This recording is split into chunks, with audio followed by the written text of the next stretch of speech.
आइ हम कैलाश कुमार आनंद युवा कथाकारक विरचित विहन कथा के पाठ कर रहलहुँ आज। एहि प्रस्तुति पर अपने सबके प्रतिक्रिया सादर आमंत्रित। आज कथा शुरू है, पर्दा पर देखू। दोपहर का समय छले, भोजन क कनी काल पहिने सुतले रही कि बौआ करण आ छोटका मुखिया बाहर में हल्ला करऽ लागल आ झगड़ा सेहो। हल्ला सुनि हम बाहर एलहुँ आ दुनू के एक एक थापर खींच देलहुँ, कियाक तऽ एक तऽ काँचे नींद छल, माथ धऽ लेलक। मुखिया कानय लागल, हमरा किया मारलहुँ, हम की केलिए? मुखिया बाजल, सबटा केलक करण आ मारलहुँ हमरा। देखियौ ने, करण में सबटा ऐप मोबाइल से उड़ा देलकै। लुलू मामा हमरा मारते। मुखिया कानैत बाजल। हम करण के डांटैत छलहुँ जे किया ऐप उड़ेलही? ता धरि लवकुश आबि गेल। की भेलै? लवकुश बाजल। मुखिया कानैत कहलक, देखियौ न, करण में सबटा ऐप उड़ा देलकै। ठीक केलक टीका, भरि दिन वीडियो देखैत रहैत छल। देखियौ कोन कोन ऐप उड़ेलकै? हम पुछलहुँ। देखियौ न, टिकटॉक, लाइकी, हेलो लूडो इत्यादि। मुखिया बाजिते छल आ कि करण बीच में टोकैत बाजल, ई सब ऐप चाइनीज छियै, तें उड़ा देलियै। आ एहि सबसँ चीन के फायदा होइत छै, चीन के। तऽ की तो सबहक मोबाइल से ऐप के उड़ा देबही?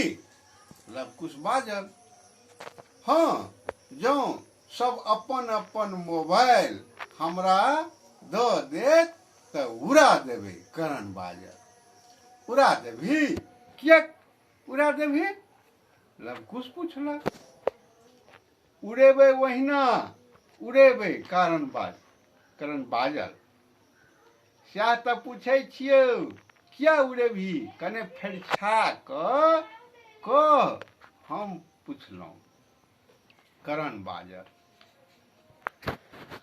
लागल, एक तऽ भारत आ पाकिस्तानक बीच सदिखन लड़ाई होइते रहैत अछि आ कतेको सेना मरैत छैक। पाकिस्तान आतंकवाद के बढ़ावा दैत अछि आ तकर मदद चीन करैत अछि। आ अखुनका समय में देखियौ न, सौंसे दुनिया में कोरोना वायरस पसरि कऽ कतेक ठाठ से सुतल अछि चीन। दुनिया में लाखों लोक मरि गेल आ मरि रहल अछि आ चीन के कोनो परवाहे नहि। एखन एहि कोरोना महामारी से जतऽ सौंसे देशक आ वैश्विक अर्थव्यवस्था कमजोर पड़ि गेल अछि, ओहिठाम चीन अपन सस्ता सामान बेचऽ आ बहुतो रास ऐप के माध्यम से अपन पूंजी मजबूत करय में लागल अछि। आ ओहि दिन तऽ गजबे भऽ गेल। नेपाल एहन शांत देशक पड़ोसी भारतक खिलाफ उस्कुलकै। उ तऽ बुझू केंद्र में मोदीक सरकार छै ने, तऽ एखन धरि बड़का युद्ध भऽ गेल रहैत। 62 के बाद 56 इंच सीना वाला वापस सब बाप सब भेंट एहि बेर भ जेतै। और तऽ और ओहि दिन देखलियै ने चीनक सैनिक कोना कऽ गलवान घाटीमे सीमाक उल्लंघन कऽ गोलीबारी केलक, जाहिमे भारतक 20टा सैनिक शहीद भऽ गेल। तेँ कहैत छी चीनक कोनो वस्तुक उपयोग नहि करी, अपने तऽ धरामसँ खसत आ सब मन मियाज ठंडा भऽ जेतै। हमरा अहाँ चीनक वस्तुक उपयोग नहि केलासँ की होयत? जा धरि भारत देशक सब लोग चीनक वस्तुक उपयोग केलासँ परहेज नहि करत। लवकुश बाजल। यौ, चीनक अर्थव्यवस्था पर प्रभाव पड़तै। यौ, परसुए तऽ मोदी जी मन के बात में आत्मनिर्भर भारतक नारा देलकै। हम सब आत्मनिर्भर बनब, आत्मनिर्भर। करण बाजल। हाँ, आत्मनिर्भर बनै छी जा धरि भारत सरकार चीनक संग आयात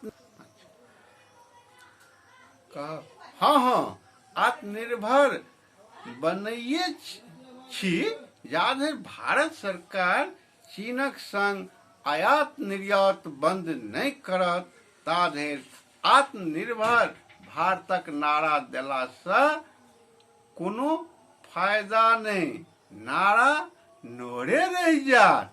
लवकुश बाजल। रुकू, अहाँ सबके एकटा खिस्सा सुनबै छी।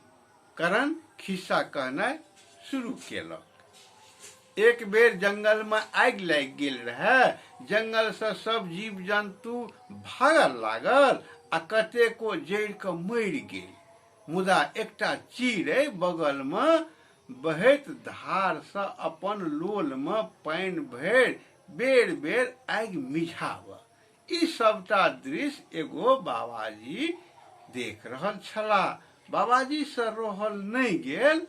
ओ चिड़ै से कहलक, सबटा पशु पक्षी सब भागि पड़ा गेल आ तू आगि मिझबे लागल छी। तोरा एसकरे से आगि मिझेतौ? तोहूँ जान बचा के किया न एतऽ से चलि जाइत छी? तै पर चिड़ै बाजल जे हमरा सब दिन जे आश्रय देलक तकरा छोड़ि कऽ कतऽ जाय? हमरा पानि देलासँ कनियो तऽ आगि पर प्रभाव पड़तै।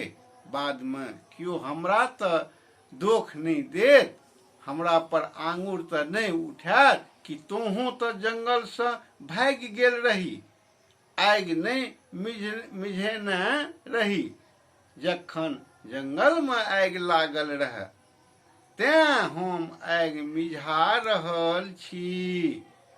तें कहै छी सब लोग चीनक वस्तुक उपयोग सँ परहेज नहीं कऽ सकै छैक तऽ नहीं करय, मुदा हम तऽ परहेज कऽ सकै छी ने, जँ बाद में हमरा पर केओ आंगुर नहीं उठायत, हमरा दोख तऽ नहीं देत। धन्यवाद।